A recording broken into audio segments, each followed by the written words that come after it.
Bonjour à toutes et à tous les fratés, j'espère que vous allez bien. Pour cette nouvelle vidéo, on se retrouve pour la présentation de la 17e étape de la Vuelta 2024 qui reliera la ville de Monumento, Juan de Castillo à Arnuero Santander, enfin même Santander. Arnuero c'est encore pour le départ. Pour cette étape du mercredi 4 septembre, une étape où il y aura deux cols mais situés très loin de l'arrivée, l'alto de la Estranguada et l'alto de Caracol.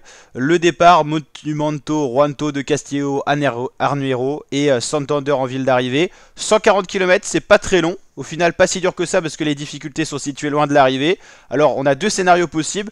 Une échappée qui se détache notamment sur les vallons et on va dire sur le côté montagneux de cette étape, et une échappée qui va se jouer la victoire d'étape, un peu le scénario qu'on avait ces autres jours là, ces dernières journées, mais on était sur des étapes beaucoup plus montagneuses où on avait souvent des cols pas très loin de l'arrivée. Ou deuxième scénario, une échappée qui se détache, un peloton qui roule pour limiter l'écart et des sprinters qui se jouent la victoire à Santander.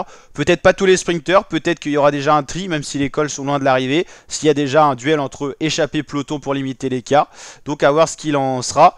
Dans tous les cas, comme vous l'avez su, le replay disponible sur la chaîne YouTube, Wout van Aert a abandonné sur chute lors de l'étape 16, donc il ne sera pas parmi les favoris pour gagner cette étape 17. Ça aurait pu être un profil pour lui, il passe bien les côtes, et en plus là on était loin des côtes à l'arrivée, donc il aurait pu faire rouler son équipe, éliminer certains sprinters pour se jouer la victoire d'étape. Déjà que sur le pur plat il était dans les meilleurs sprinters, ça aurait pu être une étape pour lui, mais malheureusement il a dû quitter la course sur chute. On lui souhaite un beau rétablissement.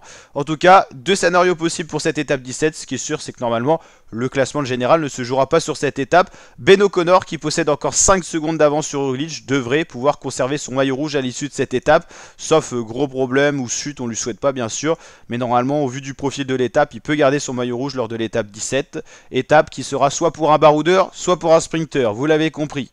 Et l'étape 18 de jeudi, ça sera à peu près le même principe. Il y aura quand même des difficultés plus proches de l'arrivée, mais là on se verrait plus sur des baroudeurs punchers que les sprinters. Donc peut-être étape 16 pour les sprinters, enfin étape 17 plutôt pour des sprinters, étape 18 pour des baroudeurs si on devait dire un petit peu, et puis 19-20 ça sera de la montagne.